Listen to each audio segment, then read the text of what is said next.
Bueno, pues buenas tardes, bienvenidos todos y todas. Es un gran gusto tener aquí en este recinto del Instituto de Ciencias Sociales y Humanidades Alfonso Vélez Pliego a un ilustre visitante. Y bueno, pues vamos a dar comienzo a la actividad. Voy a empezar dándole la palabra y agradeciendo la presencia en esta mesa al doctor Francisco Manuel Vélez Pliego, director del Instituto de Ciencias Sociales y Humanidades Alfonso Vélez Pliego. Agradecemos la presencia.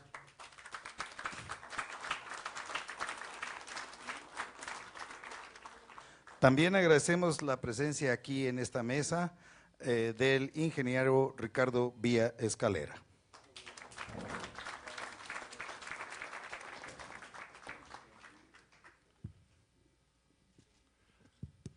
Gracias, buenas tardes. Yo voy a ser muy breve, simplemente agradecer la presencia del licenciado Porfirio Muñoz Ledo, de Ricardo Vía Escalera, sobre todo ponderar la iniciativa que tuvo el cuerpo académico de el posgrado en Sociología, encabezado por el doctor Carlos Figueroa, el cuerpo académico de Política y Desarrollo, de convocar a este conversatorio, particularmente porque es un evento que reivindica, como siempre lo ha hecho este instituto, la necesidad de construir espacios que efectivamente cumplan con dos propósitos esenciales que tiene la Benemérita Universidad Autónoma de Puebla, al menos los que consigna tanto su ley como su estatuto. Uno, la responsabilidad que tiene efectivamente de formar ciudadanos, de construir una ciudadanía que se aboque a reflexionar precisamente sobre los grandes problemas del país, sobre los temas fundamentales que de cara a lo que va a vivir este país en este 2018, pues sin lugar a dudas esa es una preocupación central. Y el segundo es proporcionar información. No se puede construir la democracia, ni se puede construir ciudadanía, si no se generan las condiciones de información y de reflexión y de debate que permitan efectivamente que esto ocurra. Por ello yo celebro y agradezco a Carlos el que haya, junto con el cuerpo académico de Política y Desarrollo, pues generado este espacio de reflexión. Gracias y bienvenidos todos ustedes. Bueno, seré breve en este punto porque creo que todos sabemos que Porfirio Muñoz Ledo no necesita presentación. Ha ocupado todos los cargos públicos excepto el de presidente dentro del Estado mexicano. Ha sido diputado federal, senador, secretario de Estado, embajador en la ONU, en la Unión Europea, pero Porfirio también ha sido académico, es abogado y además es doctor en Derecho Constitucional por la Universidad de París, graduado en 1958, ha dado clases en el Colegio de México, en la UNAM y en otros ámbitos académicos. Y algo que es muy importante y que quisiera yo destacar aquí, tuve la oportunidad en alguna ocasión de viajar al lado de doña Ifigenia Martínez en un avión y me contó, me dio su testimonio de cómo surgió todo esto que estamos viviendo ahora. Y una parte muy importante de todo esto que estamos viviendo ahora surgió cuando Porfirio era embajador en Washington, o en Nueva York, perdón, y convocó a doña Ifigenia y a Cuauhtémoc Cárdenas Solórzano para examinar la situación del Partido Revolucionario Institucional en el contexto de su abandono de la ideología del nacionalismo revolucionario, es decir, de los principios que durante muchos años guiaron a ese partido. Y es a partir de ese momento en que surge la corriente democrática, que habría de ser una de las vertientes, junto con la que venía de la izquierda socialista, de esa reconstitución de la izquierda que estamos viviendo en el momento actual. Fue a Porfirio al que se le iluminó la cabeza y dijo: el candidato de esta nueva esfuerzo tiene que ser Cuauhtémoc Cárdenas Solórzano. Y ahí comienza todo. Y es bueno que recordemos todo esto, porque muchas veces en el seno de la izquierda tendemos a ser fratricidas y diferencias que van y vienen no se ubican en el tiempo, no se miran que son temporales y que la confluencia de propósitos, la confluencia de una visión de destino es lo más importante. Pido que recibamos con un caluroso aplauso a Porfirio Muñoz Ledo.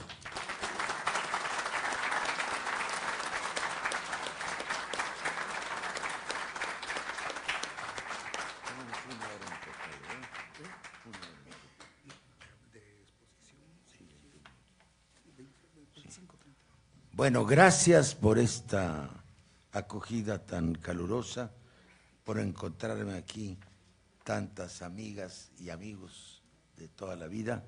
Ricardo, muchas gracias. Carlos, muchas gracias. Paco. Bueno, comenzaré por lo que terminó Paco. Se trata de construir ciudadanía y una manera de hacerlo es dando material para pensar. Material para pensar. ¿Qué es lo que vengo a hacer aquí?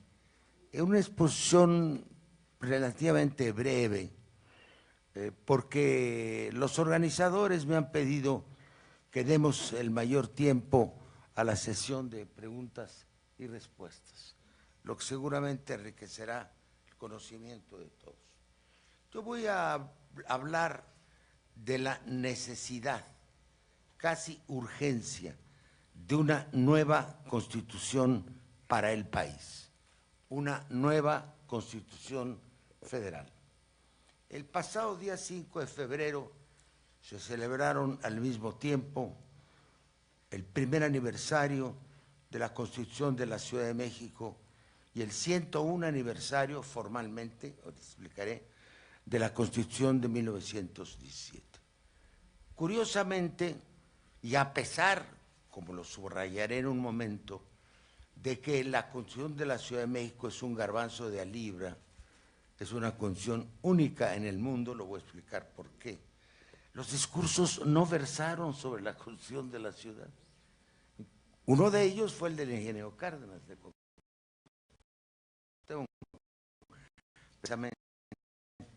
y dedicó un discurso muy bien construido, por cierto, preciso, a la idea de la nueva Constitución de México, que hace tiempo ambos venimos impulsando. Y el propio jefe de gobierno de la ciudad, que tiene toda la razón para estar orgulloso de la Constitución que hicimos, también habló de la nueva Constitución para el país. Esto quiere decir que la idea está muy extendida, verdaderamente muy extendida en el país. Ha sido como una bola de nieve que ha venido creciendo y creciendo. La Constitución de la Ciudad de México es singular porque se hizo de abajo arriba. A mí me correspondió, cumplo 5 años como comisionado de la reforma política de la ciudad, todo el proceso, entrevistamos a más de 400 organizaciones, 400. Hablamos con expertos, hicimos seminarios en universidades metropolitanas y se creó un grupo de redacción integrado por también especialistas dirigentes sociales de distintos símbolos, y trabajamos casi un año en hacer un proyecto de constitución, porque le correspondía, según la Constitución Federal, al jefe de gobierno presentarlo, y él lo encomendó. Ese grupo me tocó coordinarlo. Entonces, nosotros hicimos tabla rasa de cualquier sistemática constitucional que existiera, y lo que preparamos fue una carta de derechos. Todos son derechos, una de las más contemporáneas corrientes constitucionales. Hasta el buen gobierno, hasta la parte orgánica de la Constitución, obedece al principio del buen gobierno, que es un principio europeo que quedó consagrado en la Convención de Lisboa. Entonces, es una carta de derechos cuyo eje es el derecho a la ciudad, movimiento que desde los años 60 ha cundido en el mundo. El gobierno de la ciudad ya había contraído un compromiso. Entonces, el derecho de los habitantes, quienes sean los habitantes, son transeúntes, son dos. Entonces, tiene novedades, las que no voy a entenderme porque no vengo a hablar con de la ciudad, pero debo decir que es la única y primera en el país que incorpora en texto de la Constitución los derechos humanos, conforme a los tratados y convenciones. Enfrentaremos, obviamente, todavía no sabemos qué va a pasar, el juicio de la Suprema Corte. Hay varios ministros a favor nuestro, otros que no lo están, porque en realidad la Constitución de la ciudad es el inicio de un nuevo federalismo, en el sentido de que tiende a aprobar que cualquier Estado de la Unión puede hacer una Constitución con principios propios, que no está sujeta a la Constitución Federal. Lo corresponde a nuestra historia. El derecho de amparo, por ejemplo, que es una institución muy importante, fue consagrada en la Constitución de Yucatán 14 años antes de que apareciera la Constitución de 1857. Entonces, una prueba de hasta dónde puede llegar cada Estado. Yo he venido hace muchos años pidiendo la convocatoria a un congreso de la Anáhuac, nuevo, no el de Morelos, en el que estén las legislaturas de los estados y propongan una constitución federal de los estados hacia el centro, no al revés, porque durante toda la historia republicana las constituciones de los estados eran como copias al carbón de la Constitución Federal. Está a prueba también, y no me extiendo más sobre el punto, si nosotros, estados de la Unión o entidades federativas, que es el caso de la Ciudad de México, podemos o no bajar el derecho convencional, el derecho internacional, tratados y convenciones, sobre todo en derechos humanos, a nuestras condiciones, aunque no están en la federal. Y ese es el punto fundamental que queremos ganar. Ojalá y la Corte nos dé la razón. No puede haber una especie de embudo, de gotero, que nos vaya diciendo, sí, gota a gota, cuáles son los tratados que tenemos que internar en nuestra Constitución. Entonces, este sería el renacimiento del federalismo mexicano y la introducción de los derechos humanos como norma fundamental del Estado.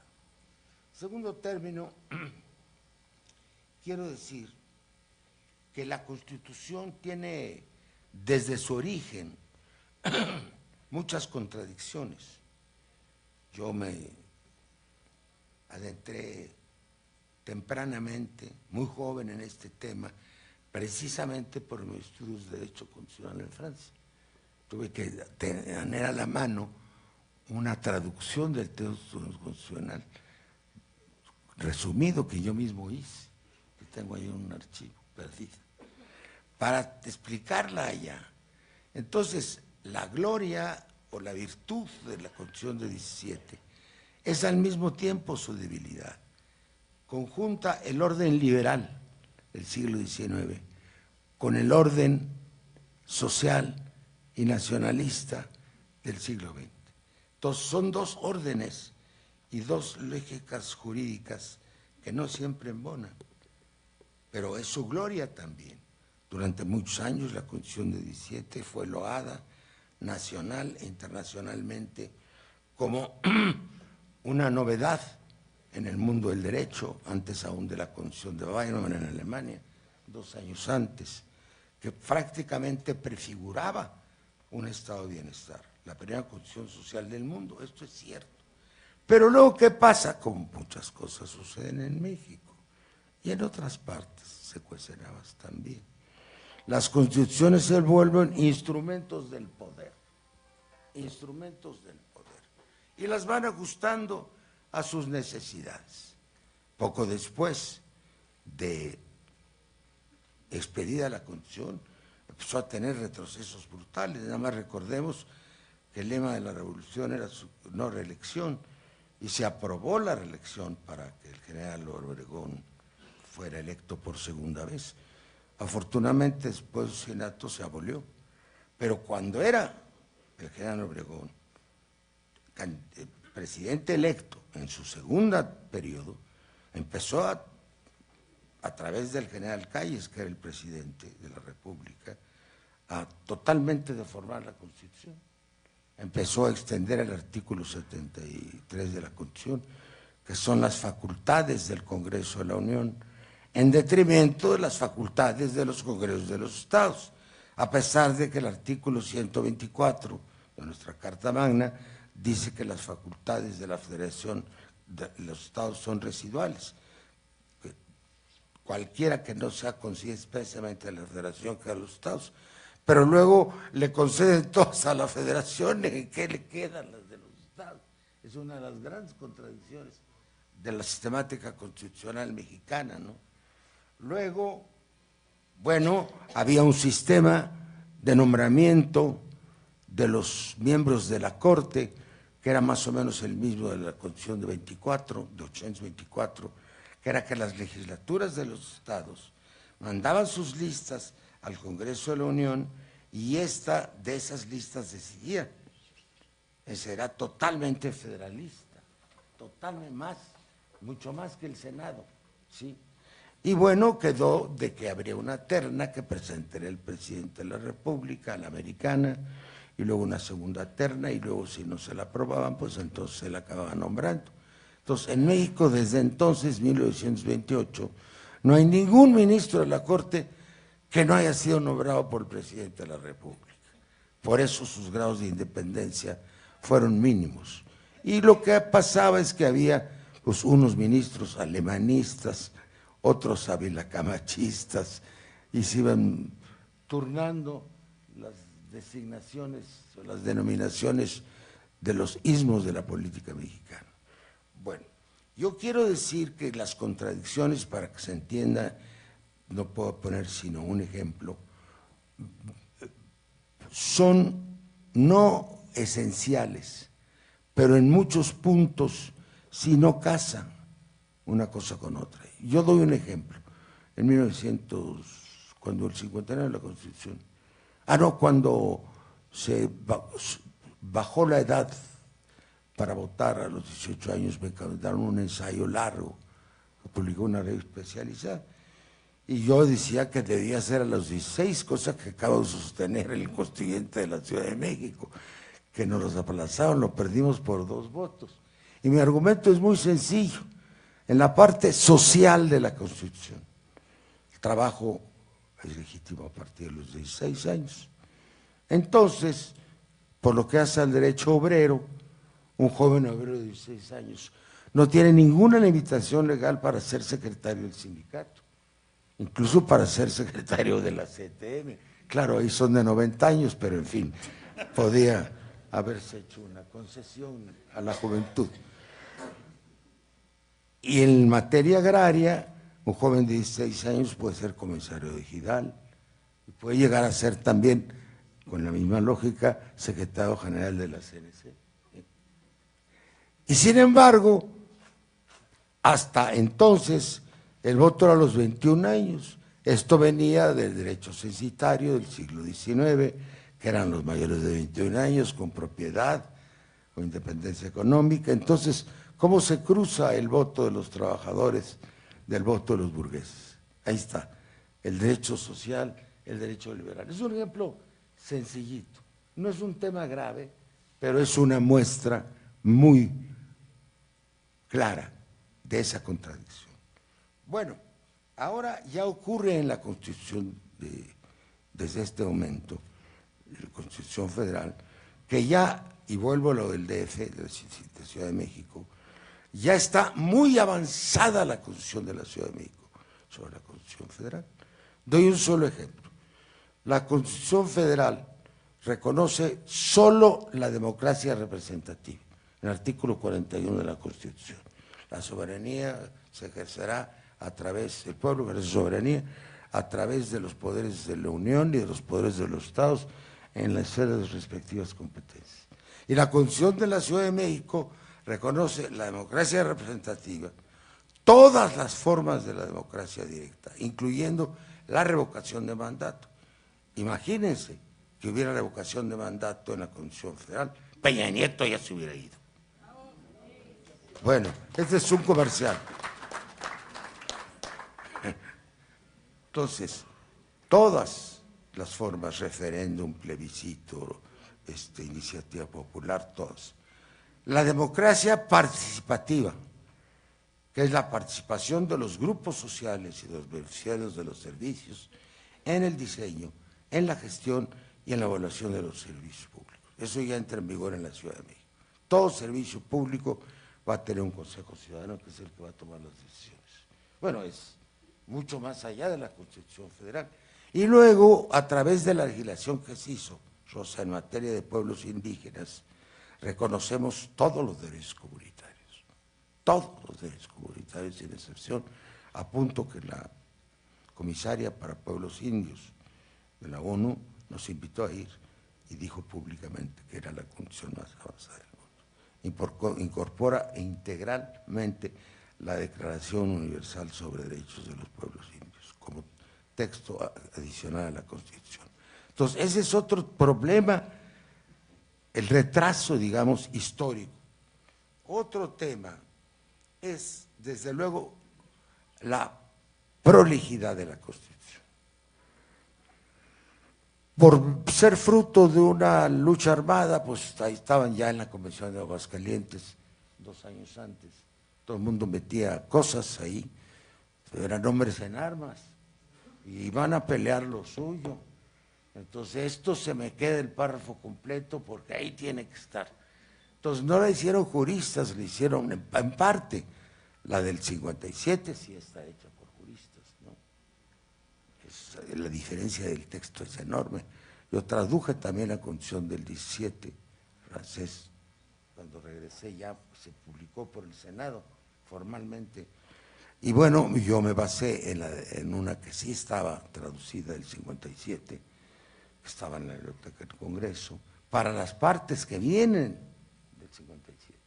Pero las otras partes tienen una redacción mucho más descuidada, mucho más precipitada, porque todo el mundo quería meter. Y cada vez que hay una reforma constitucional pasa lo mismo. El artículo 41, que rige también los procesos electorales y los organismos electorales, fue fruto de discusiones en las cuales yo estuve. Y bueno, es prolejísimo, es casi un reglamento. La Universidad Nacional hizo su Instituto de Investigaciones Jurídicas, un estudio muy bueno en donde, sin cambiar la norma, pone de una parte lo que considera propiamente constitucional y de otra parte lo considera que corresponde a una ley secundaria o incluso un reglamento. Y quedó muy delgadita, la parte corresponde a lo propiamente constitucional. En el segundo apartado le llamó ley constitucional, aunque es objeto de muchas leyes constitucionales. Esto probó cómo se puede sintetizar. Bueno, nada más voy a dar algunos datos que quiero que sean recordados. Hoy la Constitución ha sufrido 170 modificaciones en 109 artículos y solo 27 de los 36, de los 136 han quedado intocados. No se oye bien. Han quedado intocados. No es necesario decir que más de la tercera parte de estas reformas han ocurrido en los últimos 30 años. Quiere decir que son fruto del ciclo neoliberal. Y estas ya no son contradictorias con la Constitución Federal, son contrarias a la Constitución, son contrarias al espíritu de la Constitución de 17, casi todas las del ciclo neoliberal, desde luego no las de derechos humanos. Hablando de derechos humanos, la Constitución necesita también reformarse, porque, y lo voy a decir en pocas palabras, ya no debo extenderme, está previsto por el artículo 1 de la Constitución Federal, combinado con el 133, donde dice que los tratados y convenciones internacionales suscritos por el Estado mexicano, o lo que el Estado mexicano sea parte, son ley suprema de la Unión. Quiere decir que ya estaba dicho que son ley suprema. Y ley suprema pues, es la Constitución, aunque los juristas quieren inventar ahí como otro nivel, una especie de mezanín, ¿no?, que no tiene ningún fundamento teórico. Ahora, si es así, ¿por qué no incorporar el texto de los tratados a la Constitución? Habla la Corte, el ministro Saldívar, de un bloque de constitucionalidad. Es vigente la Constitución, pero también son vigentes los tratados. Y metimos con muchos trabajos en la Cámara de Diputados, yo estaba ahí, el principio pro persona. Quiere decir que los tratados de derechos humanos y la Constitución, si se chocan, se aplica la norma más favorable a la persona. Pero, ¿quién la aplica? Se le deja a la Corte. Entonces nosotros hemos propuesto que las normas fundamentales de los tratados estén en la Constitución. Si no, el choque puede ser fatal. Por ejemplo, el tema del arresto. El arresto en México constitucionalmente es contrario a todos los tratados internacionales. Afortunadamente no la tortura, bueno, salvo en la práctica. Sí, bueno, eso es otra cosa. Bueno, yo voy a decir algo muy importante. Cuando estaba yo en la presidencia de la Cámara de Diputados, encomendamos a la Comisión de Estudios Legislativos que hiciera una encuesta nacional que duró un año, entre barras de abogados, facultades de Derecho, y les preguntara qué artículos se había que modificar. Y propusieron reformar 122 artículos, el 90% del total. Y luego, años después, cuando presidí la Comisión de la Reforma del Estado, en 2000, con muchos participantes, 150 y tantos, se propusieron 188 modificaciones sustantivas a la Constitución. Imagínense las cifras que les estoy dando. Entonces, la gran pregunta es, ¿procede una revisión integral de la Constitución? Que es lo que habíamos pactado en el 2000 con los principales juristas constitucionalistas, el maestro Burgoa, el maestro Fixamaudio, el Jorge Carpizo, que decían que no podíamos hacer una nueva. Ahí es donde está el problema fundamental. Revisión integral consistiría, y nuestra propuesta, en crear una comisión del Congreso de la Unión que recibiera propuestas de reforma constitucional y que las presentara al Pleno, y de ahí se seguiría el método que se llama el Poder Constituyente Permanente, se pasaría a los Congresos de los Estados. Ahora, esto sería excesivamente prolijo, y muchos juristas ponen en duda que se puede modificar y que no. Desde luego se dejarían a salvo los llamados principios pétreos, que les llaman, el sistema democrático, representativo, hay que meter otros, el sistema federal, los derechos humanos, la división de poderes, etcétera, etcétera. Pero aún así necesitaría otros capítulos, porque la sistemática está mal. En la reforma del Estado, en la comisión a la que me referí, añadimos 2 capítulos más de la Constitución. Una, los derechos y deberes del Estado en materia económica, porque están metidos ahí con las garantías individuales. ¿Sí? El artículo 27 está dentro de las garantías individuales, no tiene nada que hacer. El 28 que son monopolios, el 26 que es Planación Democrática del Desarrollo, el 25 que es Rectoría Económica del Estado, no tiene nada que hacer ahí. Y crear un apartado de política exterior de Estado. para que no quede al capricho de los gobernantes. Entonces, nosotros nos pronunciamos de un modo muy claro por un proceso constituyente, que no está previsto en la Constitución, que tiene una forma, Constitución que es el poder constituyente, ya dije permanente, Congreso de la Unión y Congreso de los Estados. Bueno, pero existe el artículo 39 de la Constitución, es el artículo rector, que dice que el pueblo tiene en todo momento la facultad de cambiar o modificar la forma de su gobierno. Y el pueblo no es la Cámara de Diputados, con todo respeto por la Cámara. ¿Sí? Entonces, tiene que encontrarse la manera de convocar por la vía referendaria un Congreso Constituyente. Porque lo peor de nuestra Constitución, en su conjunto ya, que por cierto no tiene 101 años, tiene 160 y tantos, porque la Constitución de 17 dice Constitución de 1807, que reforma y adiciona la de 1857. Entonces, en técnica jurídica, seguimos reformando la 1857. Esto no ocurre en ningún país del mundo. Es la Constitución más longeva de la historia y la Constitución más flexible entre las constituciones rígidas que existen en el universo. Entonces, si queremos que la Constitución sea vigente, es decir, que rija las relaciones actuales de los mexicanos, que sea fruto de un pacto social contemporáneo, tenemos que hacer una nueva. Ustedes tienen la palabra. Muchas gracias.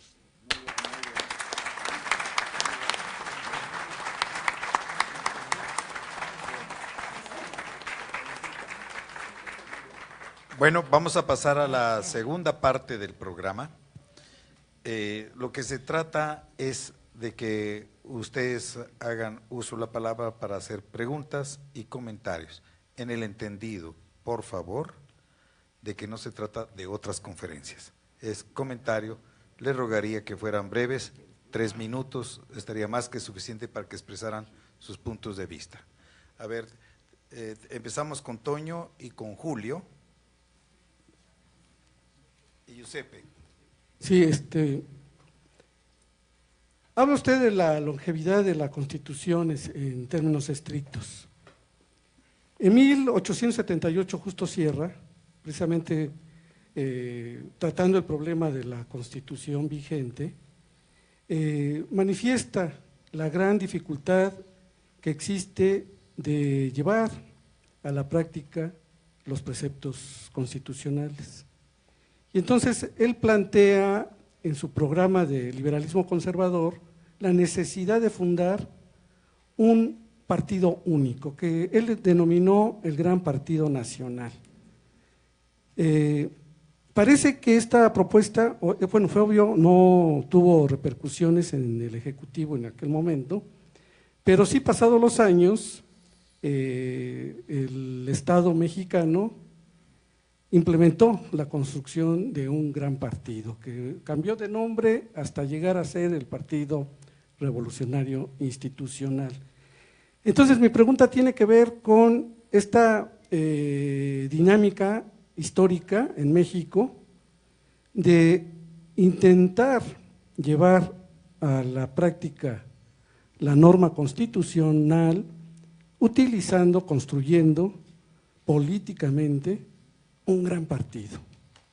Es el nombre que le dio Justo Sierra, partido único, donde todo se resolviera al interior. Bueno, las cosas han cambiado. Sin embargo, hoy en día tenemos 5 candidatos, 3 candidatos apoyados cada uno por 3 partidos. Por 3 coaliciones. 3 partidos coaligados, o sea, que quien gane, no importa el resultado, va a ganar originalmente con el apoyo de 3 partidos. Ahora, ¿cómo instrumentar políticamente una política de alianza a partir de los resultados, teniendo, digamos, la necesidad de articular un partido poderoso para hacer posible la norma constitucional que usted propone? Gracias. Bueno, la pregunta es, puedo contestar una por una, porque si no… Bueno, las 3, pero por los nombres. Sí, Toño, Julio y quién. A ver, vamos a aceptar ahorita en esta Tres. primera ronda 2 preguntas más. En este momento va a hacer uso de la palabra Julio, luego Giuseppe. ¿Hay alguna otra persona? ¿Cómo se llama, compañero? Jorge. No, si no hay una mujer después del tercero, no sigo contestando. A ver, Es una norma que tengo. vamos a Rosa. A Rosa. Igualdad sustantiva, caramba. Bueno, Qué habladores somos los hombres, ¿verdad? Bueno, Qué discretas son las mujeres. bueno, vamos Muchas- a pedirle. Sí, perdón. No, pero ya Rosa, bueno, vamos a Sol y ya con esto cerramos. Giuseppe La y primera Sol. ronda. Julio. muchas gracias por esta exposición. Yo quisiera preguntar si el artículo 169, si el convenio 169 de la OIT forman parte del cuerpo constitucional y qué posibilidades hay de que los pueblos indígenas hagan uso de este convenio en caso de que forme parte del cuerpo constitucional para la defensa de sus territorios ante esta voracidad de las compañías mineras en nuestro país. Y si usted considera de ser posible, si usted considera que es posible un retroceso, digamos, que esto sea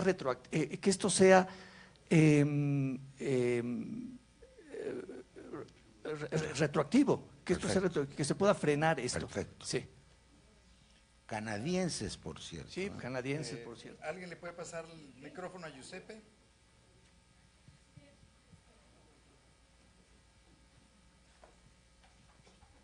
¿Qué tal? Buenas tardes. Yo soy Giuseppe Lobrutto, profesor aquí del Instituto, del cuerpo académico que organiza este evento. Mi pregunta es muy sencilla. Frente al diagnóstico histórico sobre la Constitución y las transformaciones que ha tenido la Constitución mexicana, pero a mí me preocupa, frente al debilitamiento del Estado de Derecho mexicano, cómo la nueva posible Constitución federal apuntalaría a un fortalecimiento de este Estado de Derecho. Esto en primer lugar. Y en segundo lugar, usted hablaba, me parecía de forma muy interesante, cómo las normas internacionales, sobre todo en el respeto de los derechos humanos, se aplicarían en esta Constitución. En tema económico, Se internarían. se internarían. Pero en término económico, ¿cómo vería el conflicto con respecto a ciertas normas de derecho internacional privado que podrían… No, público. Público, ok. Público que ayudarían, que digamos que implicarían aquí en México ciertas, digamos, contraste con respecto a la legislación interna. ¿Cómo se vería ese entramado? Para atrás el micrófono para Jorge. No, Sol. Era Sol. No. Sol. Luego sigue Rosa y luego Sol. No, pero son 5 entonces. Son 6. No, 5. Es que como hubo 2 mujeres al final. Bueno, ya Sol y Rosa. arbitrariamente tomaré la palabra. Bueno, mi pregunta es sobre la duplicidad de funciones que a raíz de la nueva Constitución de la Ciudad de México podría haber entre el Ejecutivo Federal y el Ejecutivo de la nueva entidad federativa, siendo que uno de los puntos nodales del Distrito Federal era que en él se encontraban asentados los tres poderes de la Unión, y esto obviamente le daba facultades al Ejecutivo Federal. Entonces quisiera ver ustedes cómo resolvieron eso en la nueva Constitución, porque se hablaba de que bueno, era uno de los puntos críticos en los que se tenían que tocar en las normas, ¿no? En la nueva norma. Gracias. Rosa. No, ya se fue para Jorge. Ahorita le vamos a No. poner a Rosa. Su servidor Jorge Nobel. Gracias, doctor Muñoz Ledo. Mi pregunta es si el espíritu de la Constitución de la Ciudad de México incluyó el 4º nivel de gobierno, usos y costumbres que el presidente Zedillo promulgó. Bueno, ahora sí. Rosa, por favor. Ahorita viene el micrófono.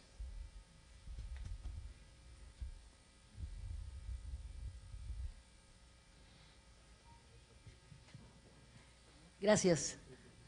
Qué bueno que aquí no me excluyan. Bueno, primero, Nadie es capaz de excluirte. ¿verdad? Muchas gracias, Porfirio. No, yo quiero, primero, antes de agradecer tu presencia y sobre todo que nos pudieras ahondar en un tema que me parece fundamental, que es, como estamos acostumbrados a un sistema muy centralista y autoritario, este procedimiento que estás planteando de que se construya la nueva Constitución a partir de la participación desde los estados, desde los distintos congresos que formulen sus propuestas y que lleven a esta participación más nacional, me parece que los avances pueden ser más desde abajo, desde el interior del país, y poder empujar esta necesaria reconfiguración del Estado a través de una nueva, consciendo estas luchas. Yo creo que el ejemplo de lo que estamos viviendo hoy en la Ciudad de México, que es el resultado precisamente de este esfuerzo desde lo local, ayudaría mucho a este avance también que se requiere, de los avances también que se están dando desde los distintos estados, sobre todo con las luchas, y cómo se han detenido también iniciativas que han querido, por ejemplo, lo de el tema del agua, ¿verdad? Cómo desde lo local, desde la construcción de iniciativas locales, ayudaría mucho también a esta conformación de esta nueva Constitución tan necesaria. Bueno, ya voy a… No, es que todas las preguntas son realmente muy interesantes, ¿no? Y algunas se prestan a una discusión más amplia, desde luego como la de Toño. Mira, Augusto Sierra, mucho antes de ser, siendo un gran abogado campechano, entonces no había Campeche todavía, era yucateco. Entonces, mucho antes de su libro La Condición, la evolución política del pueblo mexicano, que es de 1910. En esa obra, que no llamaré precoz, era ideólogo del porfirismo. Había dos denunciados por don Daniel Cosío Villegas en un libro que te recomiendo, que te va a fascinar, que todavía se debe encontrar en librerías de viejo, que se llama La Constitución de 1857 y sus críticos, y se refiere fundamentalmente a Rabasa y a Porfirio Díaz. Era la tapadera intelectual. La tesis que subyace es que México no estaba preparado para la democracia y por lo tanto no era aplicable la de 1857. Fundado incluso de proyectos de Benito Juárez, que se cumplió uno, la creación del Senado por Sebastián Lara Tejada, pero no se cumplió el otro, el derecho de veto del presidente. Entonces se simulaba de que el país no estaba preparado para la democracia. Ese es el fondo. Entonces, para ser gobernado necesitaba un partido único, ¿sí? Bueno, tenía que ver con aquella época de la historia, la dinastía Ming, el imperio alemán, ¿sí? Estas cosas, ¿no? Un poder fuerte, centralizado y al diablo con las intenciones democráticas que no se aplicaban a un país con tantas injusticias, incluyendo incluso el derecho al sufragio, cosa que se revierte con 1910 y el gran momento democrático de la elección de Madero. Entonces era taparle el ojo al macho. Y tiene razón el otro, esta idea de un partido único sigue rebotando, salvo en la época de 26 legislaturas, la época de Madero, donde había como 7 partidos en la Cámara de Diputados y otros diputados sin partido, como ahora. Rebota en el Partido Liberal Constitucionalista, que es el que crea Venustiano Carranza para las elecciones del constituyente. En realidad, todos los que entraron al constituyente pasaron por el mismo partido, aunque venían de bandos opuestos, por el liberal constitucionalista. Y luego el PNR, antecedente del PRM, a su vez antecedente del PRI. Afortunadamente esto ya se acabó. Sí, tiene un enterrador interno el proyecto antiguo que se llama el señor Meade. Eso se acabó. 169 de la OIT. Sí, es obligatorio. Es una convención internacional. Claro, está cubierta por el artículo primero. Lo que pasa es que no la aplican, tienes que pedir amparo. Nosotros, y voy a ser un poquito más explícito, no incorporamos la 169 porque la declaración, lo sabe muy bien Rosa, internacional sobre los derechos de los pueblos indios es más amplia,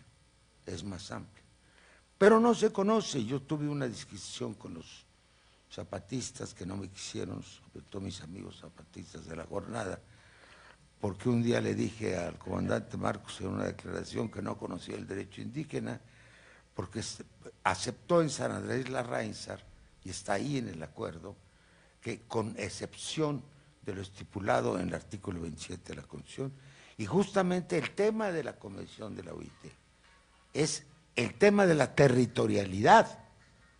No se trata de proteger las culturas indígenas, sino los pueblos indios, que es territorio, territorialidad y subsuelo. Ese es. Con lo cual, todo lo que se construya sobre el subsuelo, para el subsuelo de los pueblos indios, es ilegal. Se llame Pemex o se llame la Comisión Federal de Electricidad, si no hay consulta previa e informada. Entonces, el 169, claro que es obligatorio. Y por lo que hace a la Ciudad de México, dice textualmente la Constitución, es parte integrante de esta cosa rarísima. Pues se nos ocurrió y se aprobó el constituyente y así se quedó. Es parte integrante de esta Constitución la Declaración sobre Pueblos Indios, la Declaración Internacional sobre Pueblos Indios, que es más amplia. El tema de la territorialidad que tú has tocado en relación a las compañías mineras es vital para esto. Pero hay cientos de casos, incluso lugares sagrados.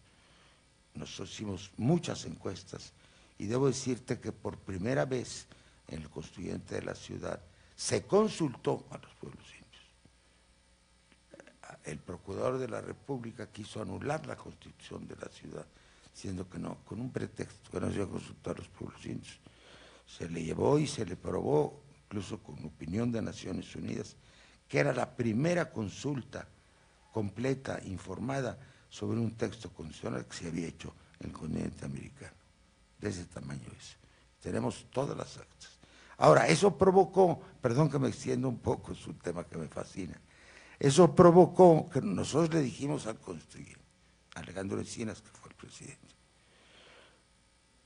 es pacta sunt servanda, es vinculatorio o no lo que digan los pueblos indios. Entonces la ONU nos dijo, es pacta sunt servanda, ¿qué quiere decir? Que es lo acordado es obligatorio para las dos partes. Es mutuamente vinculante, por decirlo de alguna manera. No lo que una autoridad dice es obligatorio para la otra, aquí es obligatorio para los dos. Entonces le digo al constituyente, si aprueban este texto los pueblos indios, que es el que nosotros hicimos, el constituyente lo vota por unanimidad. Dijeron sí, porque no querían que lo fuera a aprobar. Entonces es el único capítulo aprobado por unanimidad en el constituyente, para hacer lo mismo que los pueblos indios, el bilateralismo. Ellos lo aprobaron por unanimidad, si no hubo ningún pueblo indio que estuviera en contra, nosotros lo votamos por unanimidad. Eso es un dato muy importante para cuando se habla en serio de nuevo constitucionalismo. Stato di diritto, ha detto Giuseppe, lo he ascoltato, ¿sí? Ándale, Giuseppe. Ese es el tema, Giuseppe. Ese es el tema precisamente de la Constitución. México no vive un Estado de Derecho, por favor. Ni siquiera de chueco, hombre. Perdón los periodistas, pónganlo entre paréntesis. Queriendo hacer una broma. Sí, entonces. No, ese es el tema, es una Constitución que no es vigente. Entonces nos hemos acostumbrado a violarla. ¿Sí? A la autoridad ¿cómo se llama? Le interesa que se cumpla aquello que le interesa. Y lo que no le interesa, no importa, queda en la autoridad judicial, a la Suprema Corte. Pero la falta de evidencia es que no corresponde un pacto social actual. Obviamente, el gobierno actual, por ejemplo, aplicará del modo más riguroso todo lo que se refiere a sus reformas petroleras, ¿sí? Ayer decía en su discurso Andrés Manuel que no está escrito en la Constitución que está prohibido robar. Yo le mandé una ley, sí, dice, en las reformas petroleras, claro que está permitido robar a la nación. No sé si me expliqué. No hay Estado de Derecho porque no hay vigencia constitucional. Decía no un tratadista italiano, no voy a hablar de Sartori, no voy a hablar de Bobbio, voy a hablar de Germán Heller, que decía que hay Estado de Derecho cuando la normatividad se convierte en normalidad, o cuando la normalidad obedece a la normatividad. Ese Estado de Derecho, que es un valor a alcanzar, nunca se llega a la perfección, no existe en México. Si me permites, te contestaré. Bueno, Sol, ¿qué me preguntó? Sobre los ejecutivos. Sol, atención, mejor de escribir, graba. Ese es el tema, La Ciudad de México nunca tuvo, y no va a ser la historia completa, y publiqué un folleto, si me hagas tu dirección te lo mando por correo electrónico, con toda la historia constitucional de ese asunto. Brevemente, en 1824 se define qué es el Distrito Federal.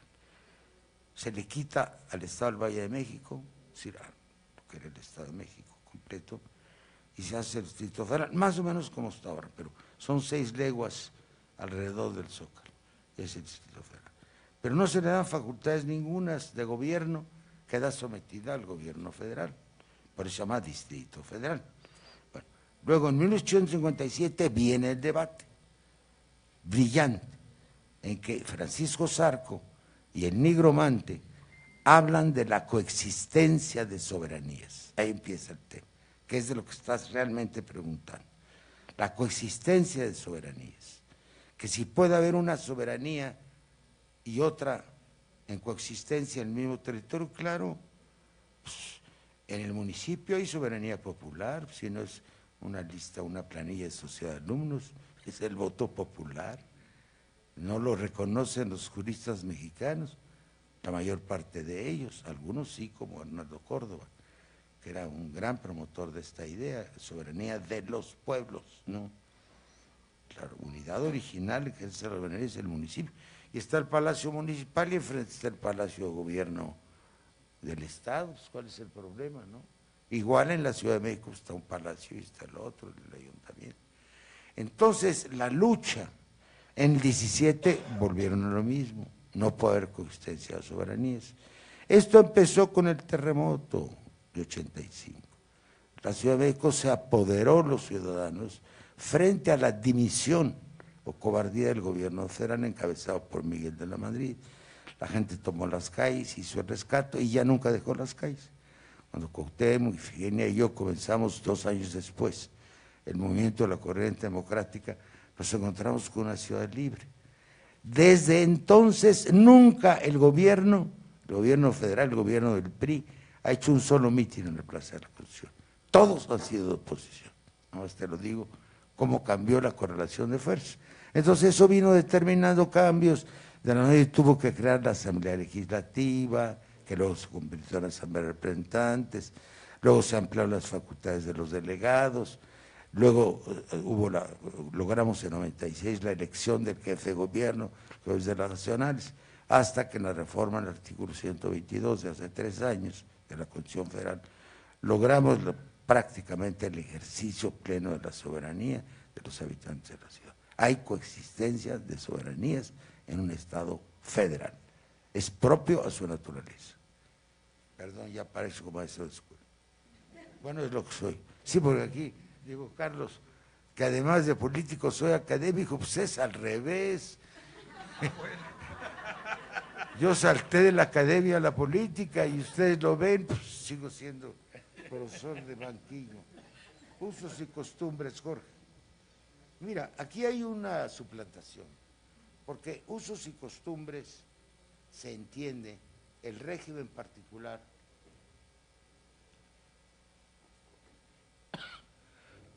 electivo de los reconocidos como pueblos indios en el estado de Oaxaca. Pero no corresponde esta figura a los derechos verdaderos de los pueblos indios consagrados en tratados internacionales, que van mucho más allá. Entonces no estamos nosotros proponiendo sus costumbres, deberá llegar algún día en que al contrario, el régimen de sus costumbres se normalice, se adecúe, se armonice con un régimen nacional de pueblos indios. Y la diferencia fundamental, ya lo dije, no es solo respecto a la forma electiva, que es prácticamente tribal, es un consejo de ancianos, pero que hay que decirlo, por la tradición mexicana de tantos años, y estoy haciendo una afirmación que los expertos me ratificarán o no, los usos y costumbres de Oaxaca las maneja el PRI. Perdón, era un acuerdo de los líderes locales con los líderes estatales y nacionales, porque era un partido hegemónico. Quizá hay algunos que no. En cambio, los pueblos indios ahora, todos los regímenes son de oposición, porque obedecen a otra filosofía. Y la filosofía es la interculturalidad, es el respeto a la educación bilingüe y cultural, es el respeto a las costumbres, a las religiones, y es el respeto, como ya dije, al territorio, a la territorialidad y a los recursos, que no existen en Oaxaca. ¿Sí? Entonces, un régimen supletorio, no es al que nosotros aspiramos, que tendrá que armonizarse, ya lo dije, finalmente con las convenciones internacionales. Bueno, ¿qué me falta?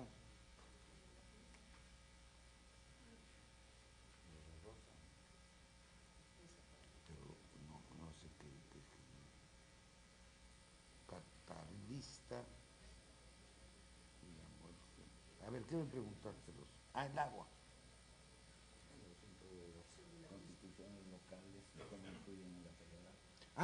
Esto es fundamental. Es que hice la nota para contestarte, no puse la pregunta. Puse las siglas para contestarte. Mira, esa es la ausencia de federalismo en México. Ese es el tema. Cuando se creó la CONAGO, que yo estaba recomendando, yo era embajador de la Unión Europea, y me faltaban 2 eslabones para que hubiera el compromiso, el tratado era que hubiera instituciones semejantes. Y allá hay el Comité Territorial de Europa, de la Unión Europea. Para el Consejo de Europa hay uno más grande que se llama la Conferencia Territorial del Consejo de Europa. Entonces yo estaba abogando, había una asociación muy endeble, se hiciera una asociación formal y que se constitucionalizara. Ahí invitaron a Boca del Río, Veracruz, a hablar de eso. Les agradecí mucho. Estaban ahí los presidentes de todos los partidos, los gobernadores, y les dije que primero había que constitucionalizar un orden horizontal, ¿sí?, que se sienta frente al gobierno. Luego había que incluir a los municipios, que no son niños perdidos, ¿no?, ¿sí?, o extraviados, ¿no? La primera vez invitados a los municipios ya no los volvieron a invitar. Y que tercero, la hubo en su tiempo, pero cuando era el PRI, eran aparatos burocráticos, no expresiones de democracia, una conferencia de congresos. Y una vez, en Chilpancingo, del Congreso, hace ya como 10 años, propuse que hiciera una convocatoria para que fueran todos los congresos de los estados. ¿Qué pasaría? Y no digo todos, con uno que lo haga. ¿Cuándo han usado los congresos de los estados su derecho de iniciativa en materia federal? ¿Sí? Su derecho de iniciativa en materia federal. Propongo una reforma de la Constitución Federal en tales términos. Y paso, como se suscriben los manifiestos, se lo paso al Congreso de Veracruz, se lo paso al Congreso de Tamaulipas, ¿sí? Luego me voy a Tabasco, ahí toda la costa, y me sigo, ¿no? Entonces, ¿por qué no el Congreso de un Estado? Todos juntos sería fantástico. Una nación, el Congreso de los Estados, si CONAGO no sirve, ¿por qué no hacerlo? Ahora, lo que quedaba de federalismo en México se fue verdaderamente al despeñadero de la historia con el señor Fox, con don Vicente, que como no tenía mayoría en el Congreso y la gran mayoría de los gobiernos de los estados eran del PRI, les entregó los estados a los gobernadores para que hicieran lo que les diera la gana, porque ahí empiezan los fraudes monumentales. Claro que eran los del PRI, porque no había muy pocos gobernadores del PAN, si me explique, pero todos estos monstruos, que son como 8 ya, que Yarrington, que un Duarte, que otro Duarte, que un tercer Duarte, no, ya no sabemos dónde Borges, no sabemos dónde acabar, son porque los dejaron hacer lo que les diera la gana, a cambio de que votaran sus leyes a través de los emisarios que tienen de los estados en la Cámara de Diputados y en el Senado. Ese fue el acuerdo que dio Fox, en vez de la gran reforma del Estado que le propusimos y que él se comprometió a acatar. Una gran reforma del federalismo mexicano acabó estropeándolo y sigue hasta ahora. Se comen los gobernadores como niños malcriados, que hagan lo que quieran en su tierra con tal de que no molesten a los adultos. Muchas gracias. ¿Voy bien o no?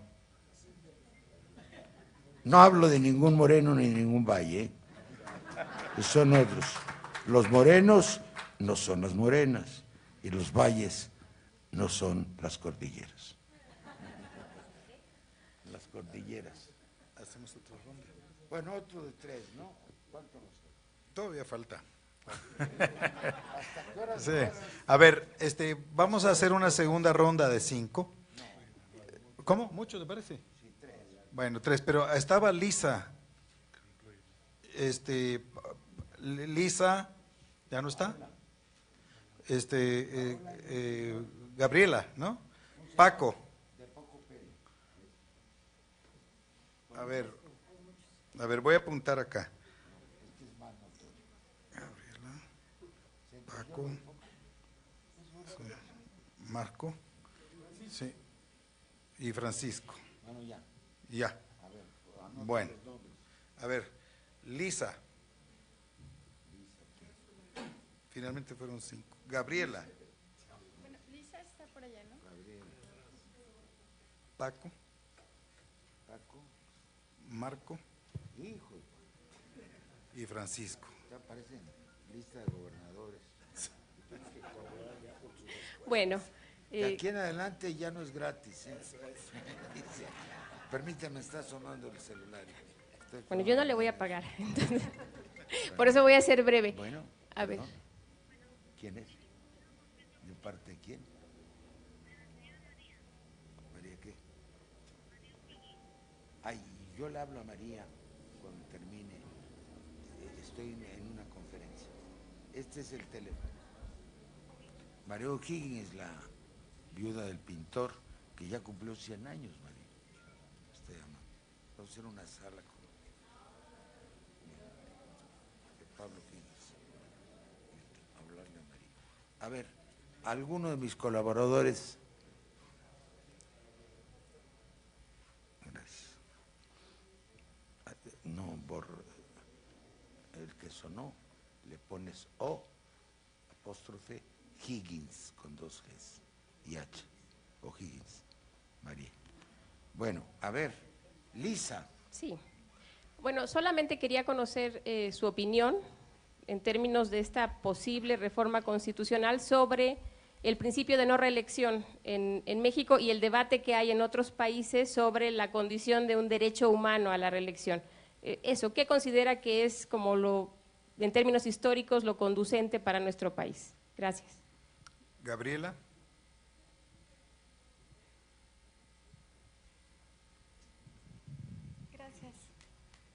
Gracias. Bueno, el planteamiento que quiero hacer es que en Puebla se está emprendiendo un modelo de expropiación del territorio para la extracción de recursos naturales que se superpone al marco de la legalidad. Por ejemplo, la utilización, la declaración de zonas estratégicamente especiales por el tipo de recursos minerales, agua o gas. Se consideran los territorios como territorios con el concepto de utilidad pública Y entonces se permite que se privaticen ciertos terrenos, ¿no? Por ejemplo, el desarrollo de la ciudad modelo Audi se desarrolló bajo esos principios. Por ejemplo, la ley de expropiación express también se aplica aquí, en Puebla, que es local, es una ley local, pero que también me parece que es la aplicación de un modelo que se va a repetir para todo, por ejemplo, el corredor Pacífico, que es un corredor que contiene minerales estratégicos para la industria automotriz, aeroespacial, de microcomponentes, ¿no? Entonces, ¿qué ruta podemos seguir para evitar que los intereses económicos de acuerdos internacionales, como la Declaración de Zonas Especiales Económicas, se superpongan a la legislación local? Paco. Bueno, una pregunta, es decir, por México hoy, en tanto que el movimiento ha venido discutiendo elementos que tendrían que ver con la formulación de una nueva constitución. Al origen del movimiento por México hoy estaba planteando una estrategia que pasaba por una reforma constitucional que permitiera la convocatoria de un nuevo constituyente. En el caso de la propuesta que está comentando, pareciera que la ruta sería distinta, o habría que acompañar una idea de esta naturaleza junto con una iniciativa que pudiese ser promovida desde los congresos locales. Marco.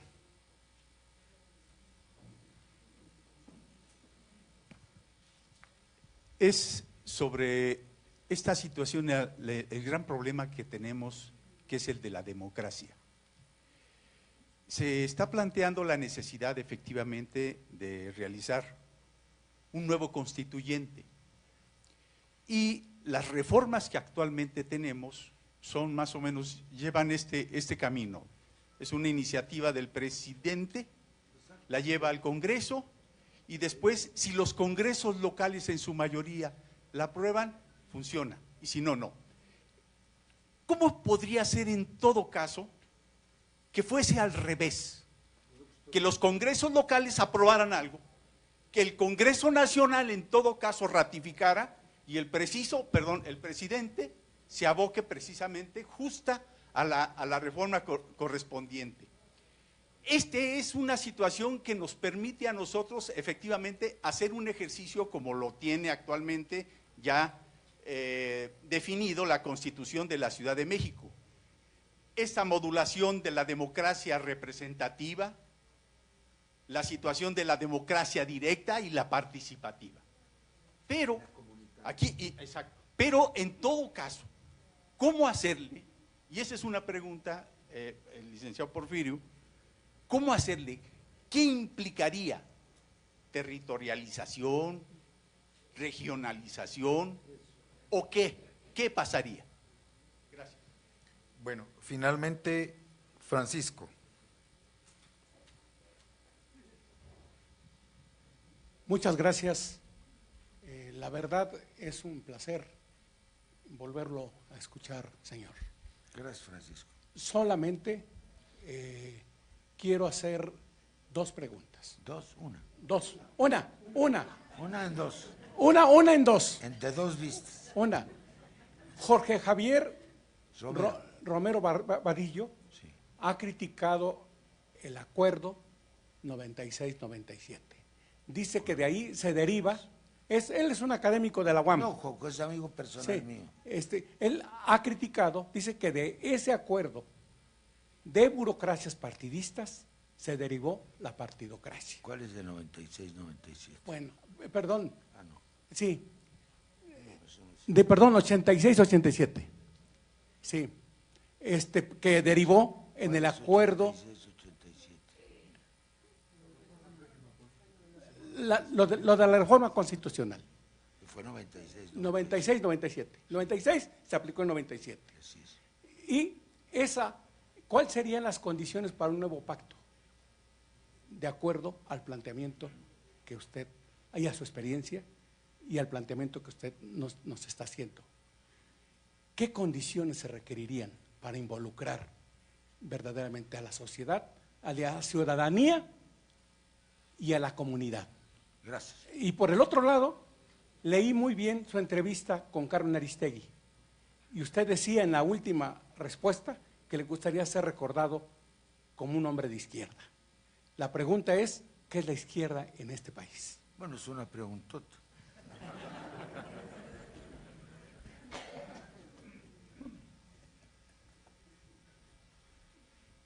Es una preguntota. Bueno, vamos a... El tema de la no reelección, si es contrario a derechos humanos. No.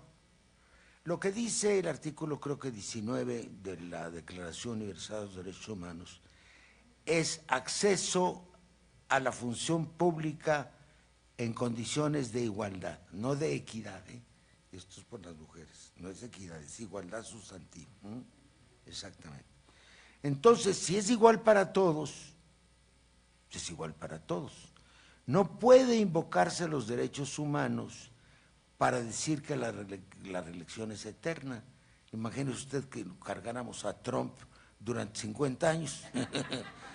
Imagínate, aunque yo lo sacaba, aunque violara un derechito humano ahí, me haría pato. No, estoy bromeando.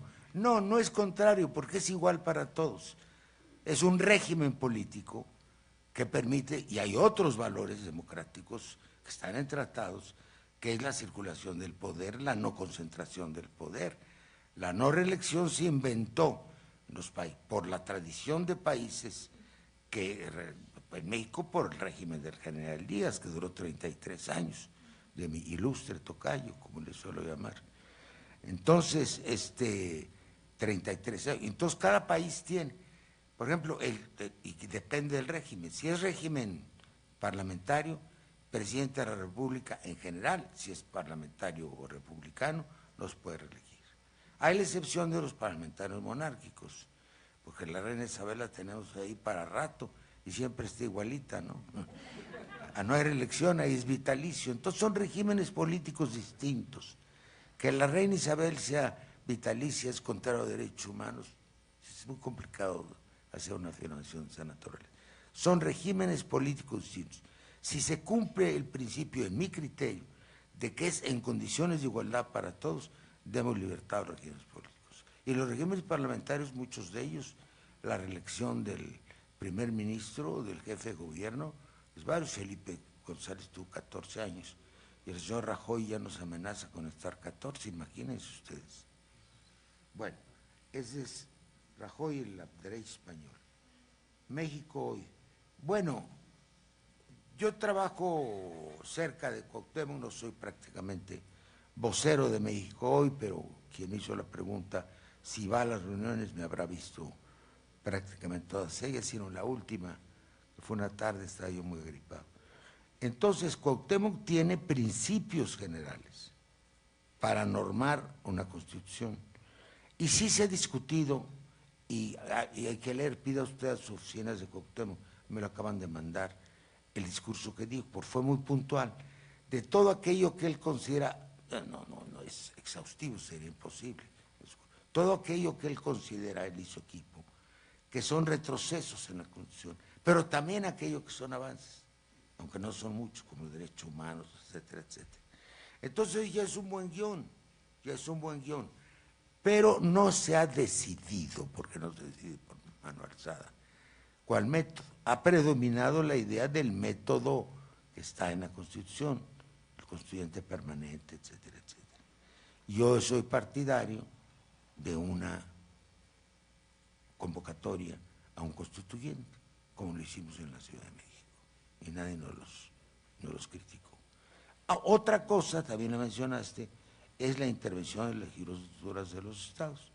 La intervención de las legislaturas de los estados sería por la vía del constituyente permanente.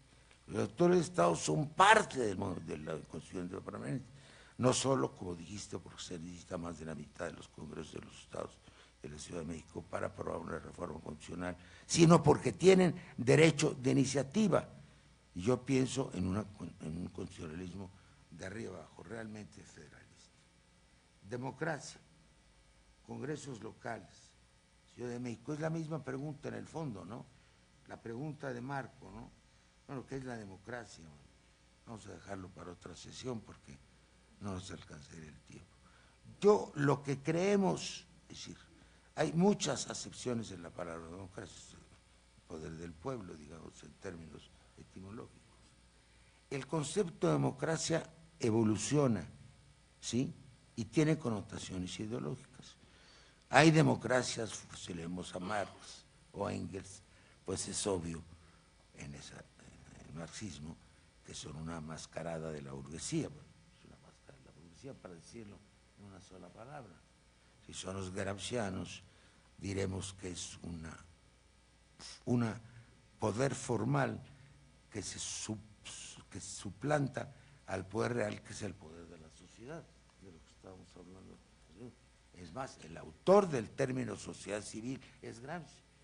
Ese término sociedad civil viene de Hegel, pero la aplicación concreta al fenómeno social es de Gramsci. Bueno, entonces en el mundo contemporáneo no se puede entender una democracia en la que no participe de modo directo la sociedad. Porque el problema, bueno, yo voy a dar una excepción, ¿no? La ciudadanía. Porque el tema sigue siendo el control de los órganos del poder público. Entonces, ¿quién controla los órganos del poder público? El equilibrio de poderes. Se ponen de acuerdo todos, ¿sí? Hacen su cochupo y nos dejan a un lado, perdón. Entonces, por ejemplo, vuelvo a nuestra Constitución de la Ciudad de México. Lo que nos va a echar abajo, nada más lo doy como un ejemplo, la Corte, la Suprema Corte, casi seguramente, porque les afecta en el corazón, es nuestro concepto del Poder Judicial. Si algo está mal en México, con todo respeto, es el Poder Judicial. Nadie cree en él. Solamente 3 de cada 100 crímenes, 7 de cada 100 crímenes son denunciados y de ellos solamente la cuarta parte son castigados. Entonces, como el 0.5. Entonces, el Poder Judicial está muy mal, está muy supeditado al órgano del Poder Ejecutivo en este país y en otros, pero en este país particularmente por los viejos cacicazgos regionales.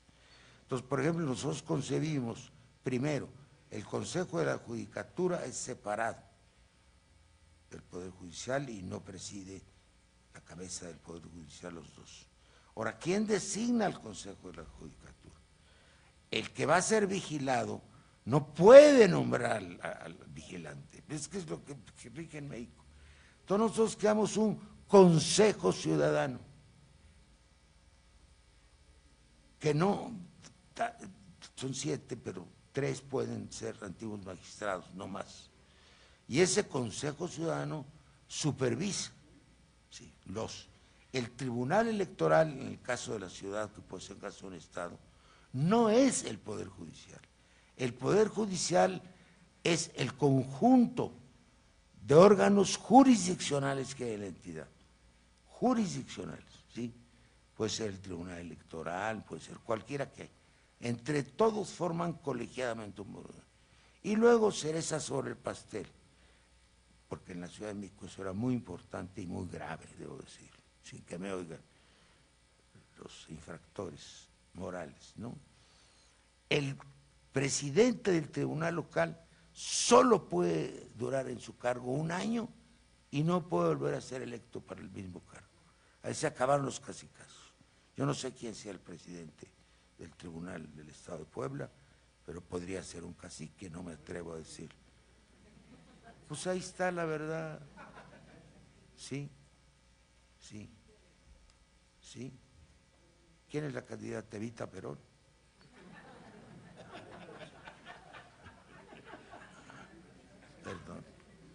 Perdón. No me aguanto mis chistes. Me va a criticar la prensa. 96, 97. Eres muy memorioso. Este es de Toño, ¿no? De Francisco, perdón. Sí y no te contesto.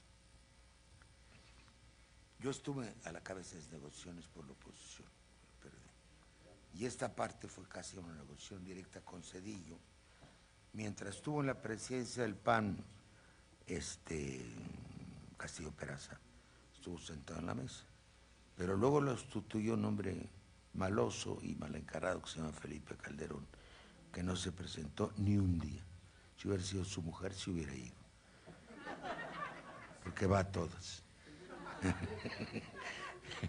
No, ella es buena amiga, él sí estuvo en negociaciones. No, mira, el tema es más largo. Te lo voy a decir brevemente ya para terminar.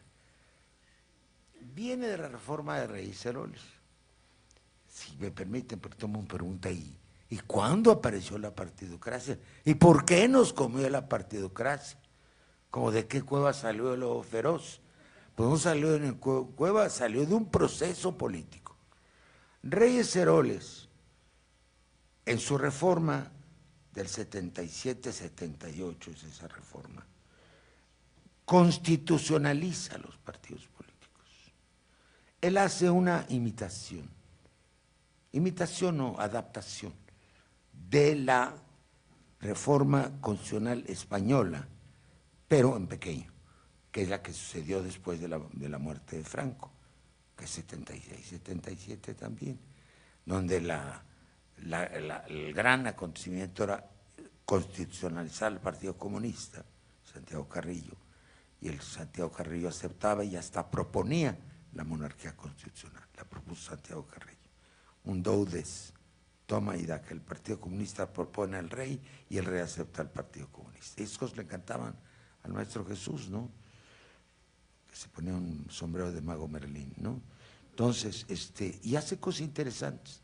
Mete los partidos en la Constitución y va tan lejos que los grupos parlamentarios del Congreso están en la Constitución, los grupos parlamentarios, por cierto mal redactado, los grupos parlamentarios de la Cámara de Diputados. No dice y de la de senadores, porque no querían, pues era el PRI, Reyes Heroles era el PRI, no querían ni por asomo que se pensara que hubiera oposición en la Cámara de Senadores. Cuando Ifigenia y yo entramos, aquello fue verdaderamente una revolución, no era algo impensado, era una casa sagrada del PRI, era su Santa Santorum, ¿no? Como se decía en la antigüedad, ¿sí? Entonces, y su Santo Grial. Entonces, desde entonces, todas las reformas, la de 94 fue mejor, porque logramos con Carpizo que no creciera la decisión de los partidos políticos. El primer Consejo General del IFE no fue integrado por los partidos, porque yo puse como condición, yo encabezaba la delegación del entonces PRD, que era toda la izquierda integrada, yo era el presidente del partido, y encabezé la delegación, puse como condición que fueran ciudadanos de verdad. Ahora se han ido partidos políticos, Agustín,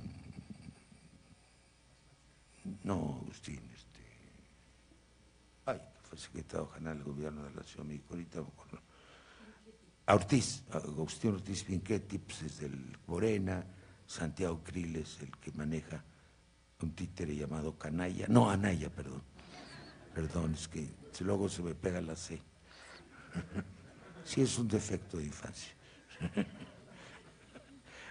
Bueno, entonces, el titiritero de Canalla. Bueno, entonces se fueron a partidos, pero estaba Pepe Oldenberg, fue un consejo electoral absolutamente imparcial.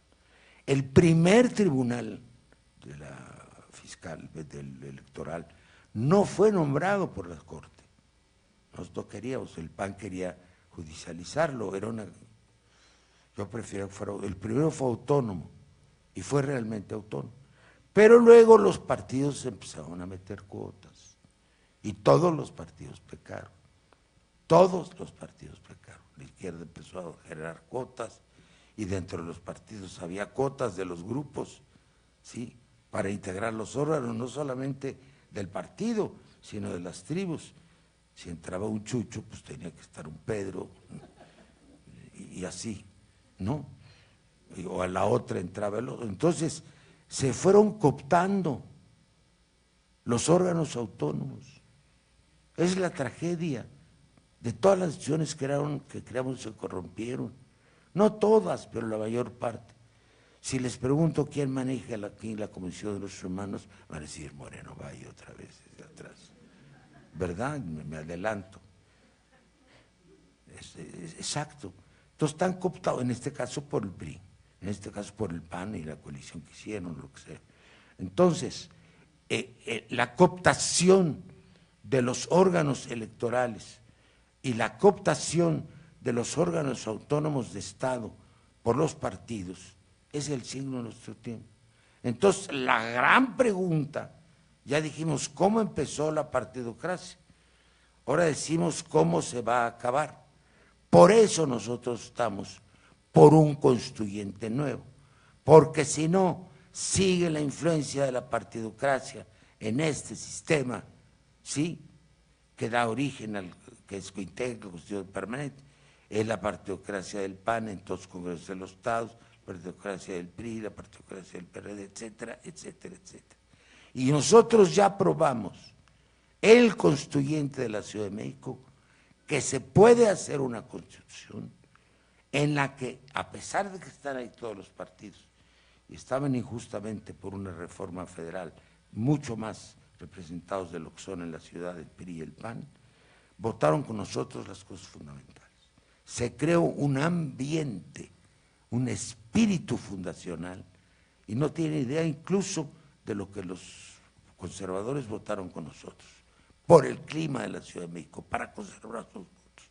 Votaron el aborto a favor, aguas, porque no quieren que se diga fuerte en provincia, porque los linchan, ¿no?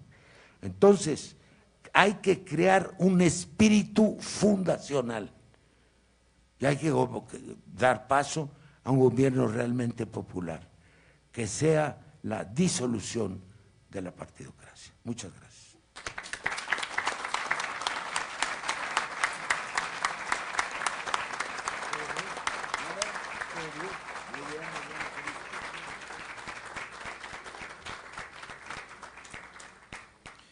Vamos a cerrar este evento con la entrega de parte del Instituto de Ciencias Sociales y Humanidades Alfonso Vélez Pliego de un presente al senador por parte de nuestro director Francisco Vélez Pliego. Gracias, ya viene en camino. Pequeños.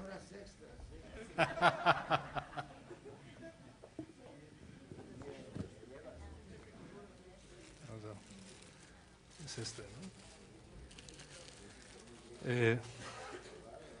Bueno, Porfirio, con todo el agradecimiento por haber aceptado esta invitación del cuerpo académico, es una pequeña muestra, digamos, del fondo editorial del instituto.